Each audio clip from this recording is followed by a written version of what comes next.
Nienke Brinkman, welcome to the podcast. How are you? Thanks. I'm good. Yeah. I'm so excited to talk to you. I can't tell you. This is the first time, of course, that you and I have ever met. And you only recently came into my consciousness just by talking to a few European running friends and certain of your Nike teammates. And everybody speaks very highly of you, and your career story is just fascinating. So I'm really happy to have you on the show.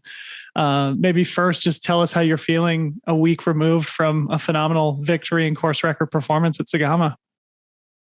I feel really good. I was really happy the whole week, and I took it easy for recovery, like easy sports.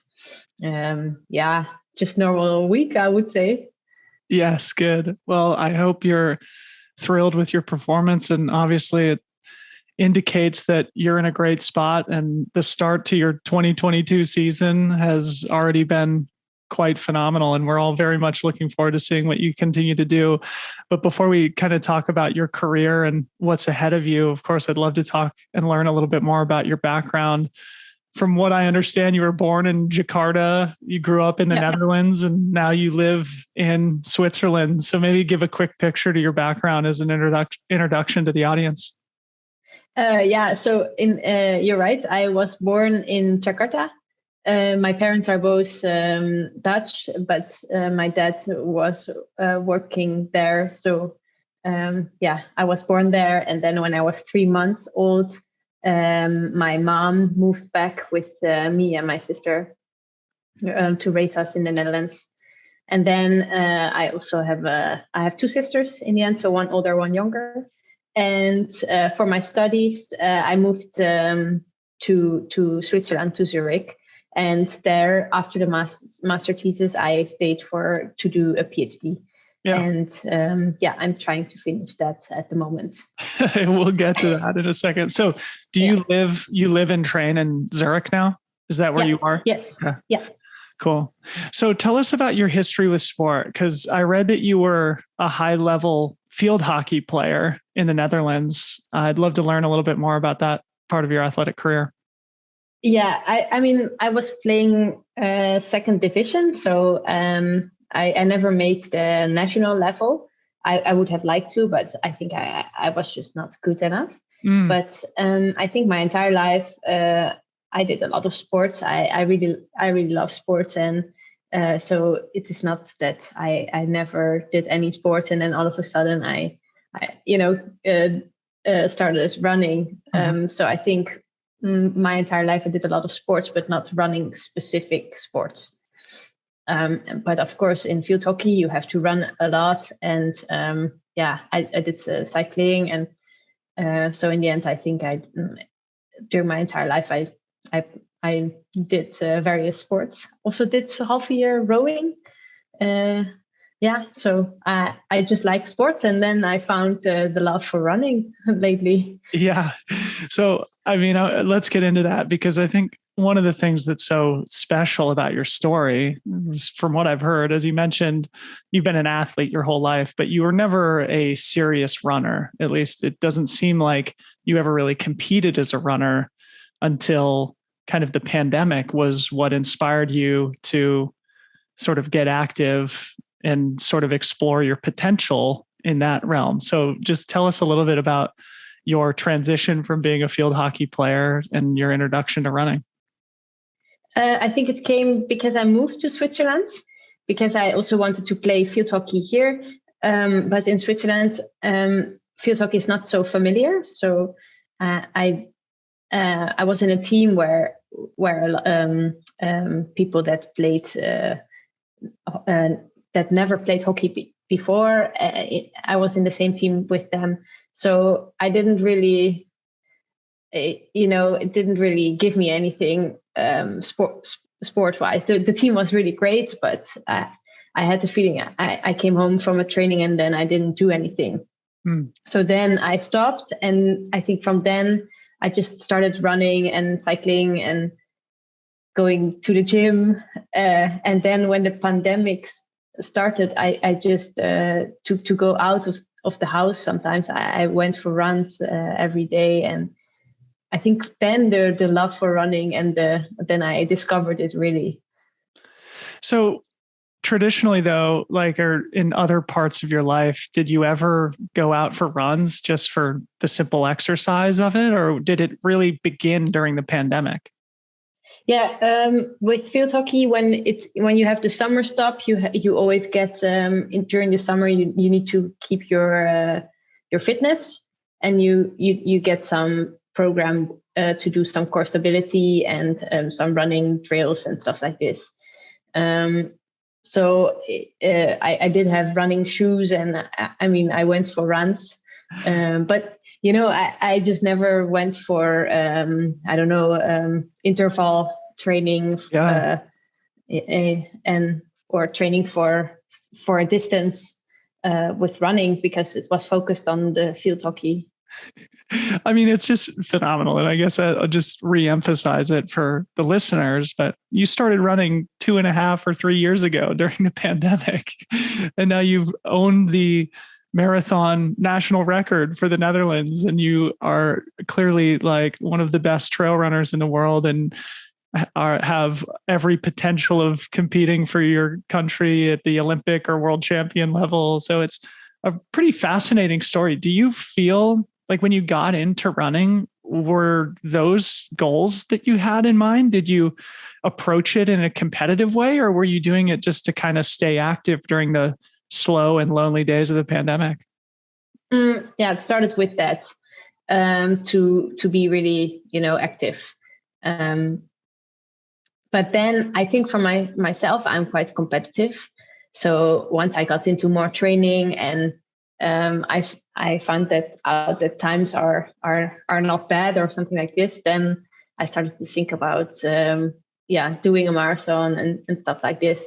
So I think it came quite quick that that I really wanted to compete. And actually, just before the pandemic, I also took part in some like local races, like an estafette. How do you call it? Like an estafette, that you have multiple people. Like a relay? Yeah, a relay. A relay. Okay. Yeah. So I think I was I like to train for something. Yeah. I'm the same way. It's funny. I mean, I'm nowhere near as talented as you are, but I grew up a team sport athlete. Also, I played lacrosse, which is like field hockey in that it's requires a lot of running. It's fast paced. It requires both speed and strength / endurance. And there's a handful of other people who sort of come from that team sport, field sport background who have excelled as endurance athletes and specifically on the trails. Do you find that your field sport background really helped to springboard you into the success that you've had as a runner? Yeah, definitely.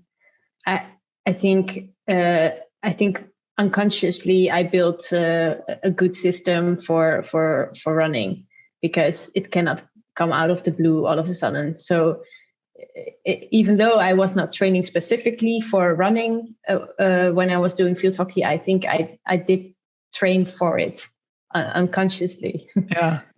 I feel the same way. And now all those years of sprinting up and down the field and having to be a little bit more agile and move laterally, especially in trail running, maybe less so in marathons and stuff, which you're also world class at. Those skills that were born on the lacrosse field, and in your case, the field hockey pitch, definitely make you a better trail runner for sure.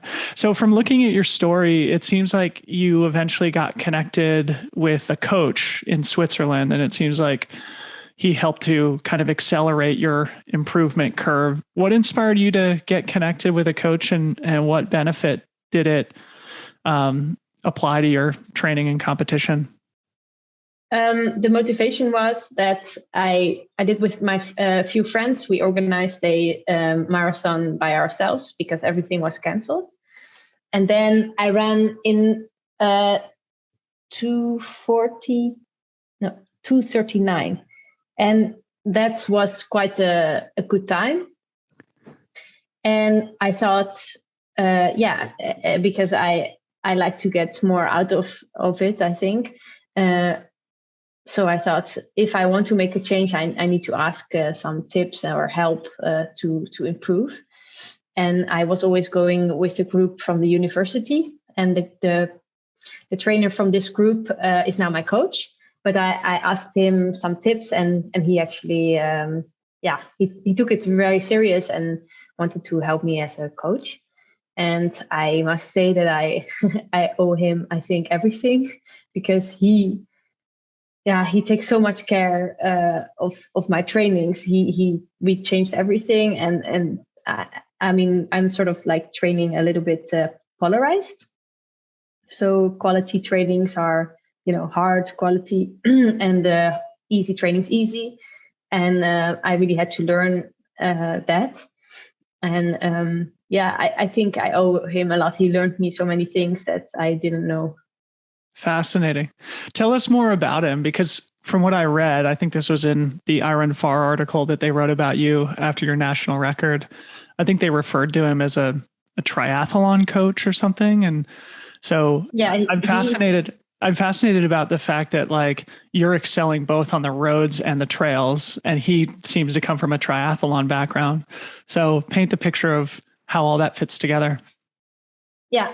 He's competing in triathlons himself. But he, for the university, for example, he is doing the running trainings. So he knows a lot about also running, and he does a lot of research also on actually all the sports that he is doing. And he also knows quite a lot about trail running, because he also teaches me some stuff. He goes quite regularly himself, just for fun. So when I went into the trail season last year, he was also super excited about this. So he's also what I like is that if I suggest, for example, to go from road to trail, he's really open to changing schedules. And awesome. Yeah. I want to talk more about the transition from roads to trails in a little bit, but maybe expand first on this polarized training a little bit. I'd love to learn a little bit more about what you mean by that, and maybe give a few practical examples. You say that the easy days are very easy and the hard days are hard. Can you be more specific about what that means? Yeah, I think before I got a coach, I took every run needed to be hard, and I needed to come back from a training tired. And what I changed to when I got my coach is that when we have I think around 3 quality trainings per week. So I need to be fresh in these trainings, and the other trainings that we do around it, which it's not that it's not a lot. It's still quite some distance. So then it's sort of focusing on volume, but the pace and how hard it should actually be very easy, so that I don't compromise for the quality trainings. So like, are you consciously holding back in those low or those high volume but low intensity sessions? Like how easy is what I'm getting at. Because I think there's a lot of people who just go out and run at sort of like a default pace of what their body feels is comfortable. Do you sort of run at that pace, or are you trying to be a little bit lower intensity than even that? I don't really look at the pace. I look at my heart rate. So usually when I'm tired, I go slower at that heart rate. And when I'm more fresh, I go a bit faster. So yeah, depends a bit on the day. Interesting. And maybe this is a good segue to your academic and intellectual life, because I think this is another interesting thing that we can talk about. And I get the sense that you and your coach have a fairly scientific approach to your training as well. You mentioned before that you're working on your PhD. Tell us a little bit more about how you keep yourself busy outside of running. So at the moment, outside of running, I work on my PhD. I'm in my final year now, so I need to write up my final paper, and then hand in the thesis by the end of the year. But I reduced my workload from 100% to 60%, which means that I can do sort of a training. I could do a training in the morning, work during the day, and then in the afternoon or late afternoon, I can do another training. So, but what's your PhD about? What are you interested in? What are you studying? I studied geophysics, which involves seismology, which I specialized in at the moment. And currently my PhD project is about seismology with seismic data from Mars. So we try to, with the seismic data from Mars that we receive continuously, we try to get an image of what's inside the planet of Mars. Wow, that sounds way too intellectually difficult for me to even begin to understand. But geophysics and seismology and Mars and figuring out what's inside of it. How do you feel that your academic life influences your athletic life? Does it provide a balance, or is it hard to balance the two things? I think it provides a balance, yes, and sometimes also that it's you focus on your work and then you focus on your training. So it's not only about running, but I also think that sometimes PhD or probably any job, it also can give you some extra stress, which can be limiting for training. Yeah. So I need to be when I notice that I get a lot of stress, I need to really make sure that doesn't that I don't tire my body too much. Yeah.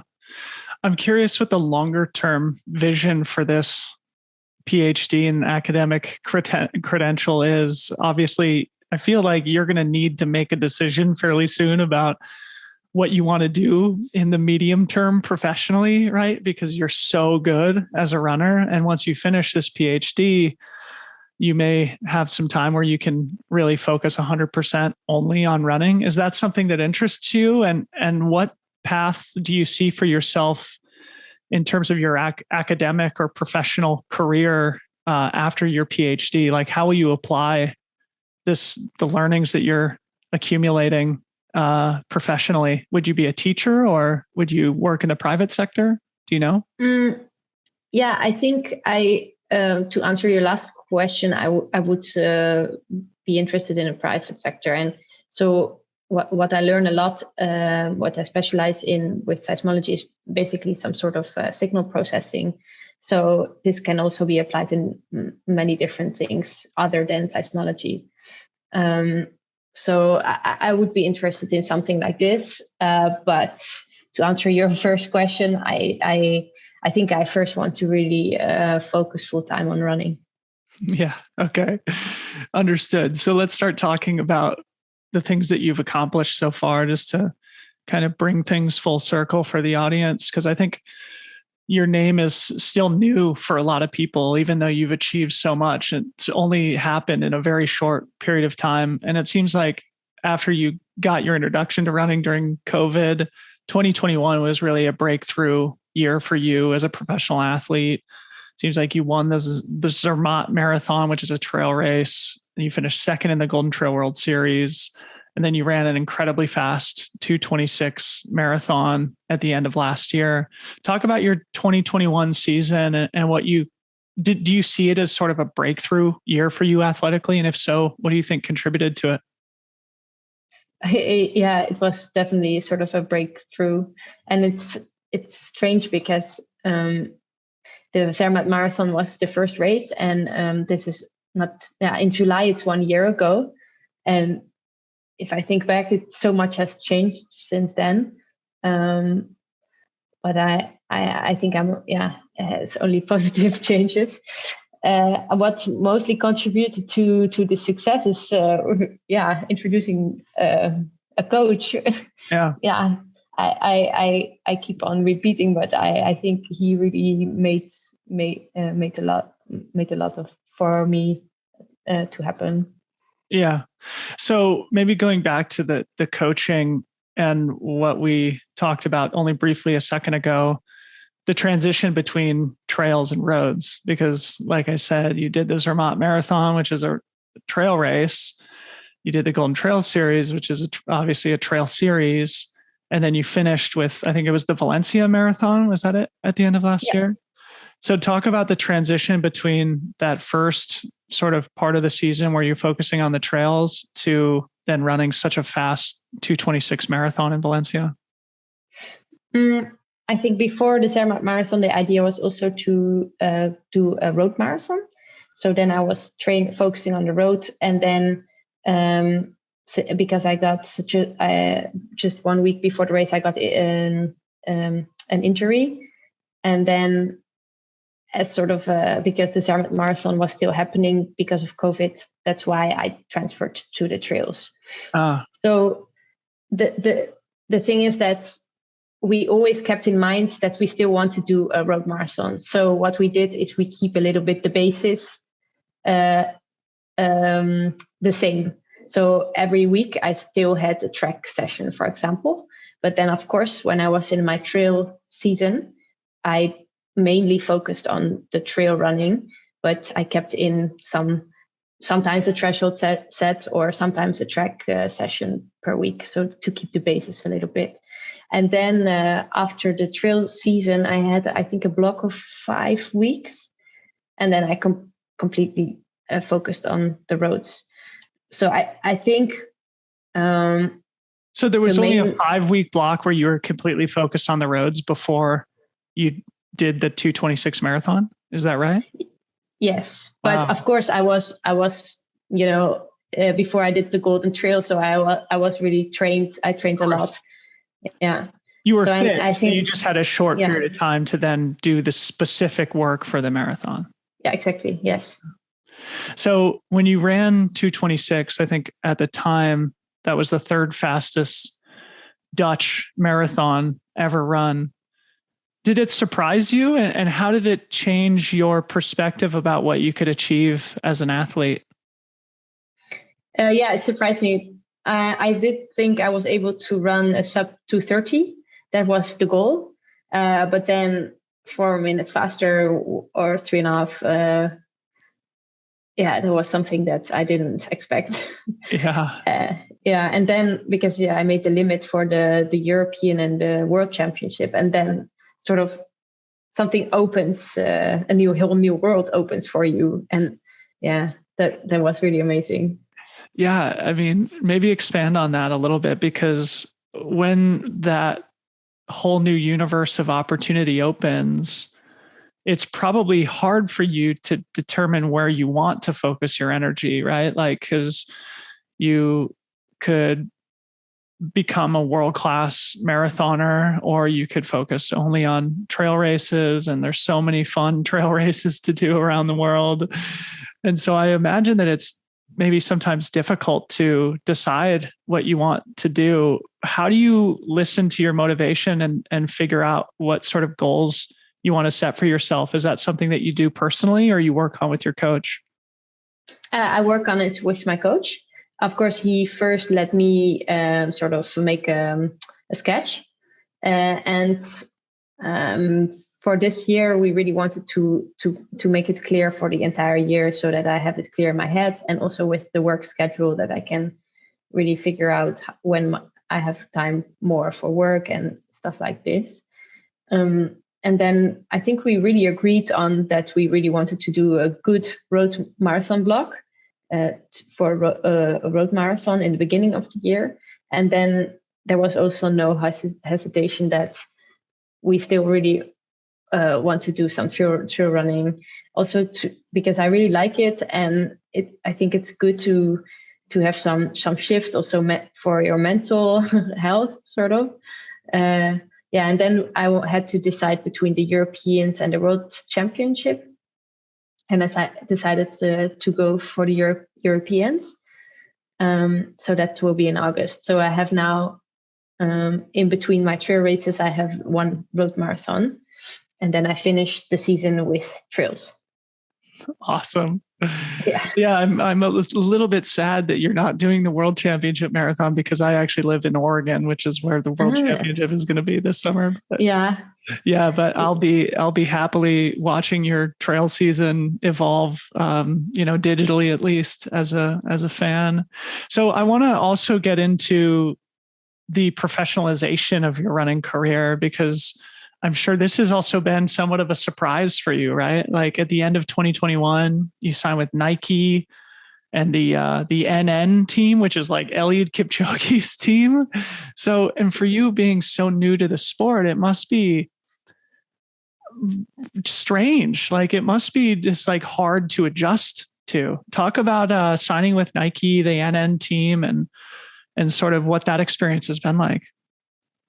Yeah, that's it's hard to describe it in words, but I think I can only say that it's just like a dream, really.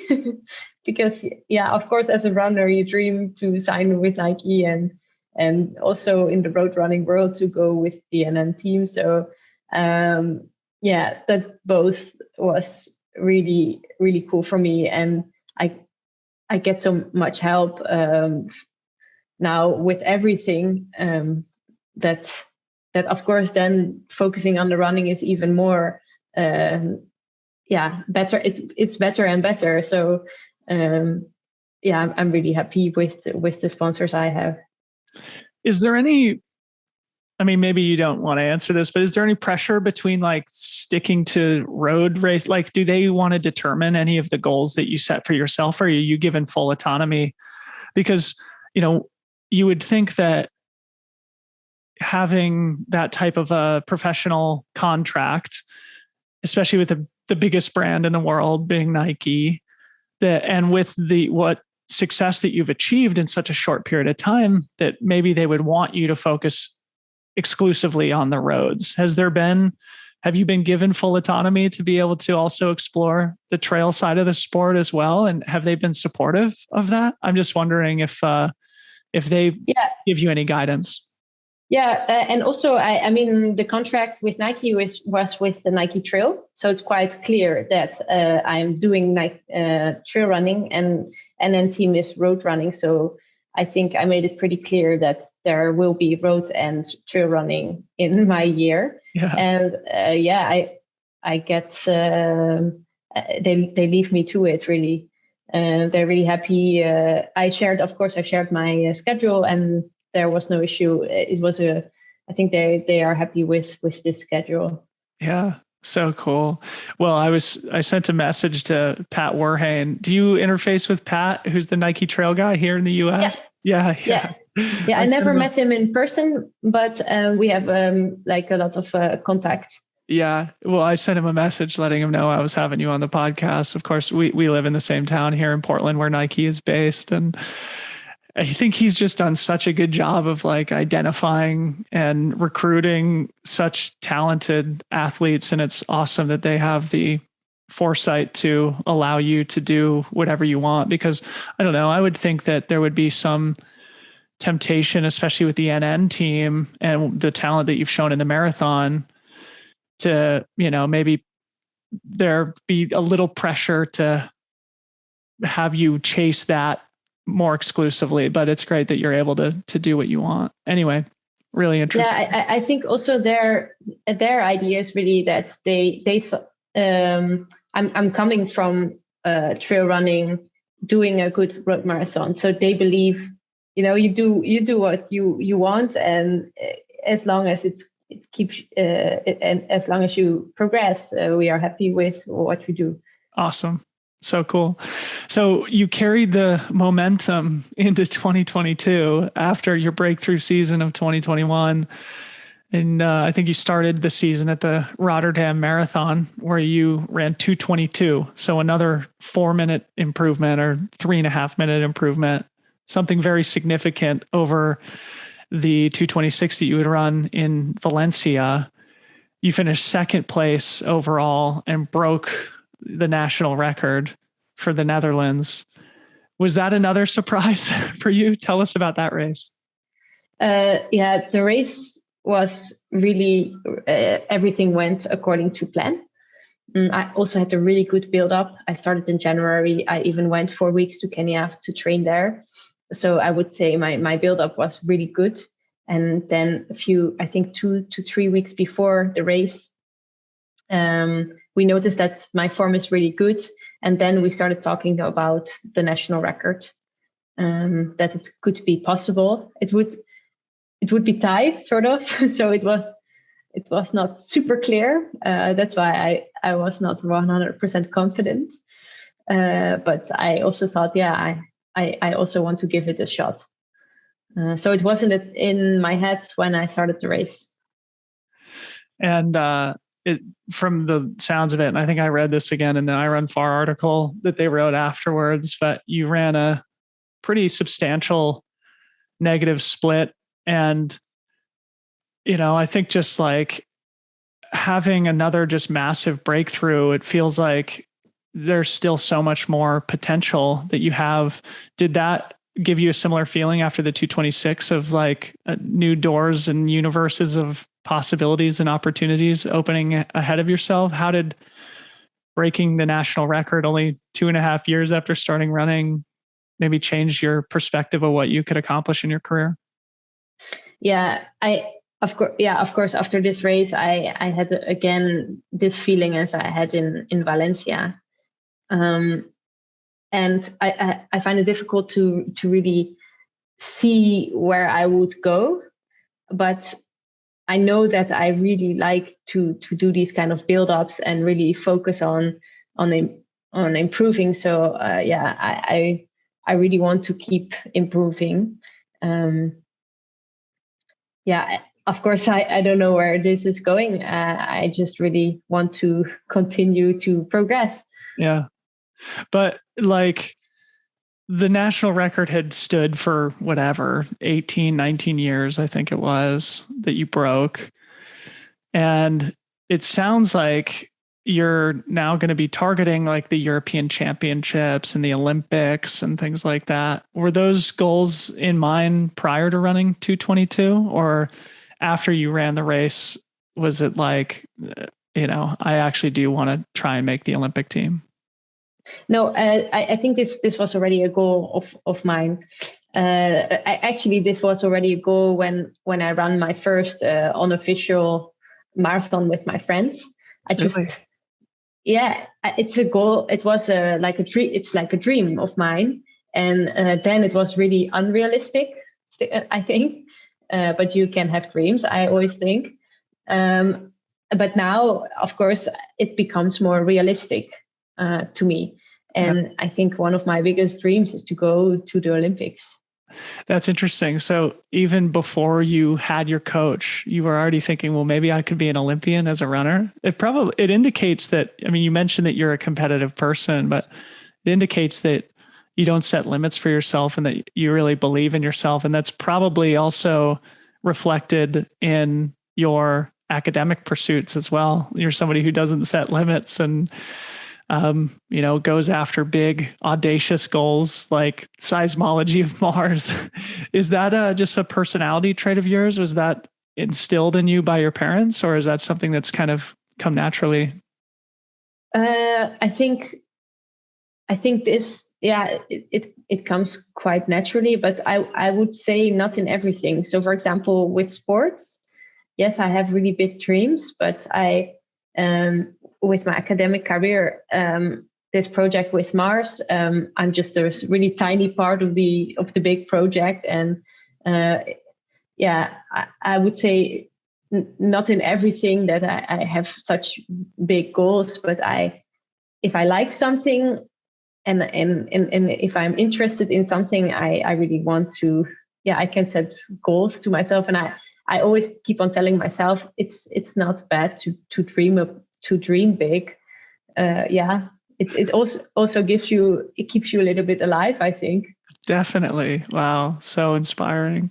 So let's talk about Zegama a little bit, and maybe let's do the opposite of what we did on the last training question, where we talked about going from trails to roads. This time you went from the roads to the trails. So talk about the few weeks that separated Rotterdam and Zegama. How did your training adjust to be prepared to do what is a totally different marathon distance race in the mountains in Basque Country of Spain? Yeah, honestly, I think it was not super easy because I only had 6 weeks, and first 2 weeks I was quite tired from the marathon, and then I switched really to a lot of uphill running, and I tried to do similar trainings as last year.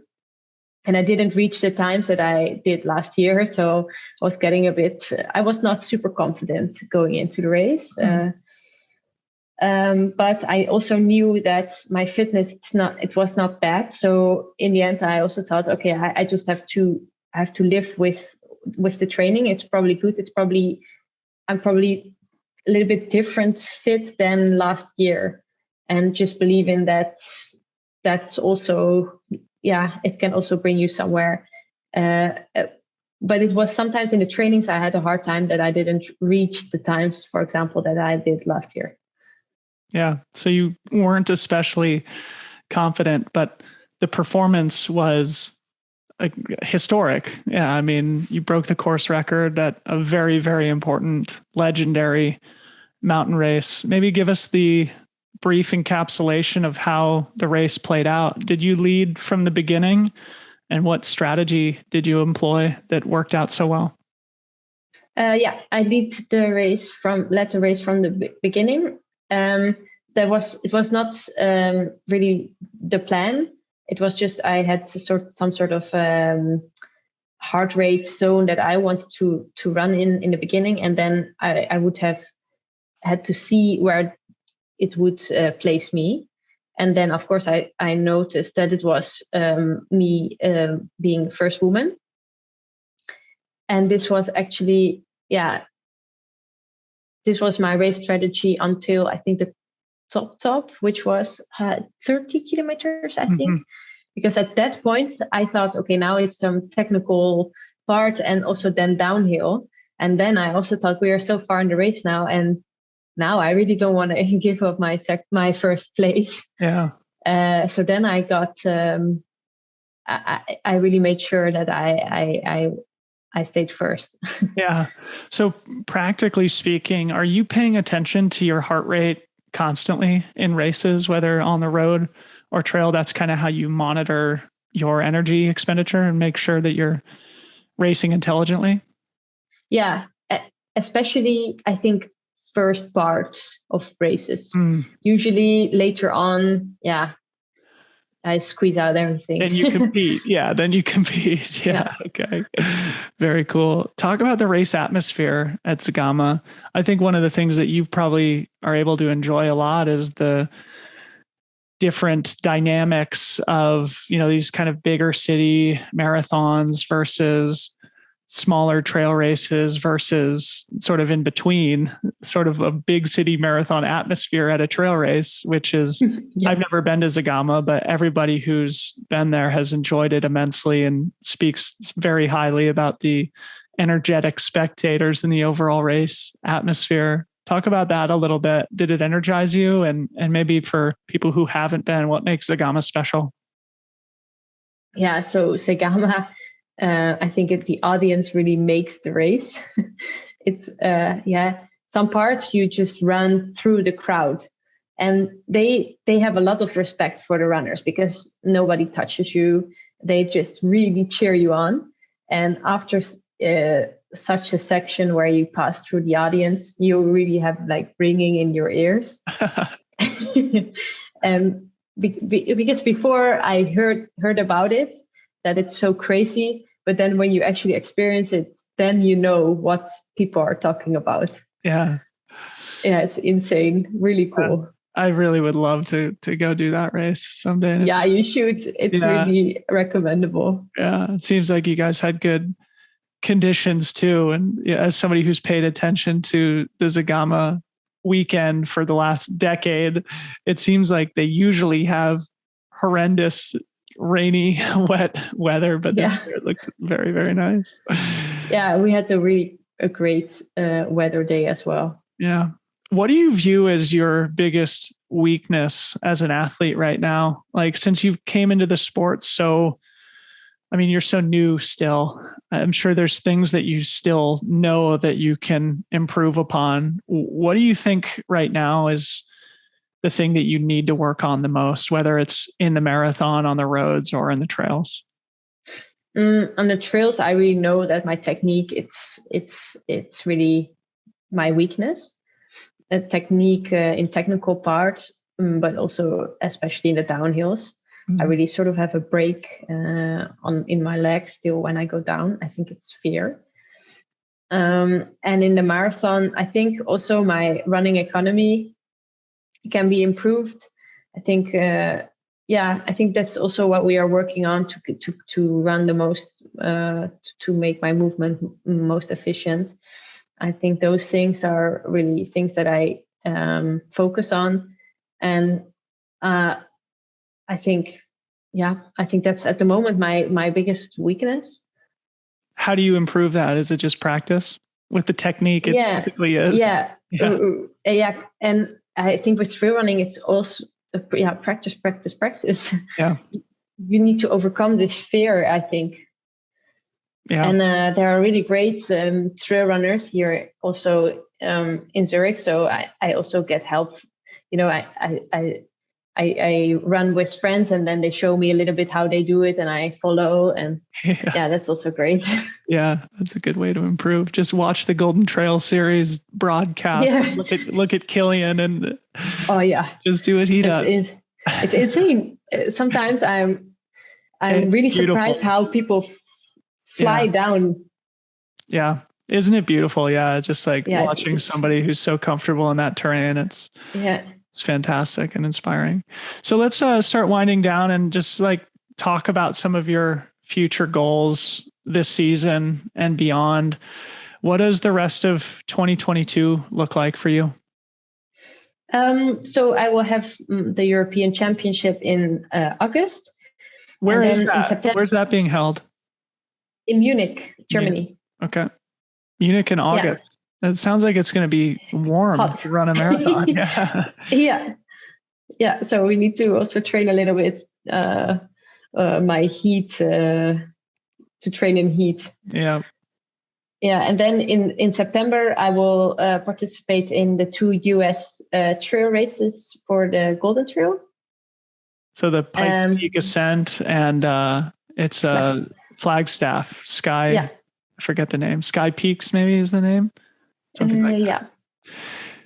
So you'll do that. That's awesome. You're coming to the US and Pikes Peak Ascent is legendary. Pikes Peak Marathon is legendary. You'll have to be prepared for altitude at both of those races. Have you started considering that?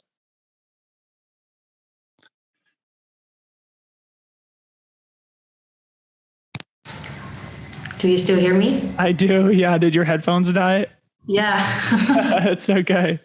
Let's just pick up because I was asking, you're going to need to be prepared for altitude at those 2 races. Is that something that you've started considering? Yeah, actually, I'm going to altitude also for the European Championship. But indeed, those US races are really high in altitude. So maybe it also helps me to when I prepare for the Europeans, that it still helps me a little bit for the US races. Yeah. And then what's after the trail races, the Golden Trail series? Is there anything else after your trip to the US on your racing calendar?